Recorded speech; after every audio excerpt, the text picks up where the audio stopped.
کو ناکام بنانے کے لیے ہمیں اتحاد کرنا ہے. سب لوگ, تمام مکاتب فکر کے لوگ, ایون پولیس بھی, اگر پولیس نے اغوا نہیں ہونا تو ہمارے ساتھ کھڑی ہو, ایسے ہی ڈھال لے کے جیسے ہمارے خلاف کھڑی ہے یا ہمارے سامنے کھڑی ہو, پھر ہم دیکھتے ہیں کون ان کی طرف میلی آنکھ اٹھا کے دیکھتا ہے. یہ متحد ہوں گے تو آپ کی کامیابی ہے.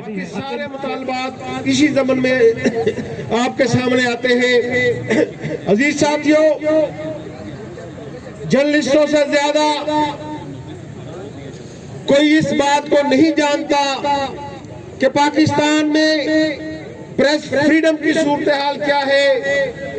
ان اناؤنس سینسرشپ اپنی آخری حدوں کو چھو چکی ہے. میں یہ سمجھتا ہوں کہ چینل مالکان سے تو پولیس ملازمین بہادر نکلے جنہوں نے کسی نہ کسی طریقے سے اپنا پیغام تو دے دیا کہ ان سے کس طرح زبردستی کرنے کی کوشش کی گئی تھی.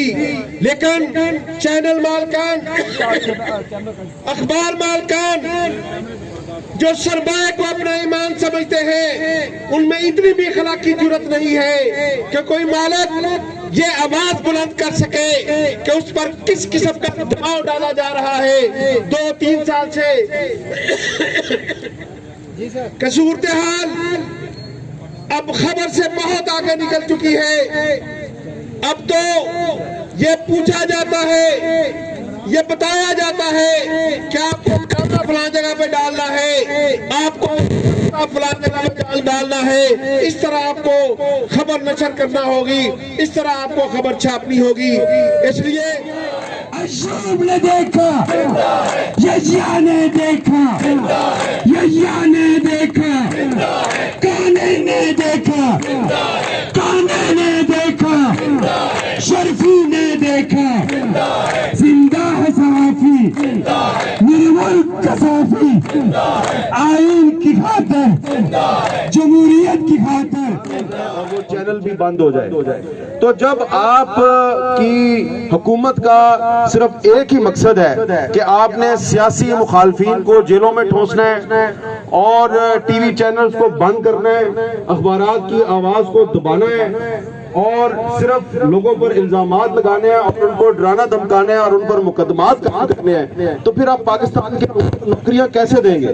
لہٰذا آج ہم پاکستان یونین آف جرنلسٹ کے پلیٹ فارم سے یہاں پر جو اکٹھے ہوئے ہیں, تو ہم آج صرف صحافیوں کی بات نہیں کر رہے, ہم پاکستان کے ان تمام لوگوں کے حقوق کی آواز بن رہے ہیں جو اس حکومت کی معاشی پالیسیوں کی وجہ سے آج اپنا گھر صحیح طریقے سے نہیں چلا پا رہے, اپنے بچوں کو روٹی نہیں کھلا سکتے, اپنے بچوں کی اسکول کی, کالج کی اور یونیورسٹی کی فیسیں ادا نہیں کر سکتے.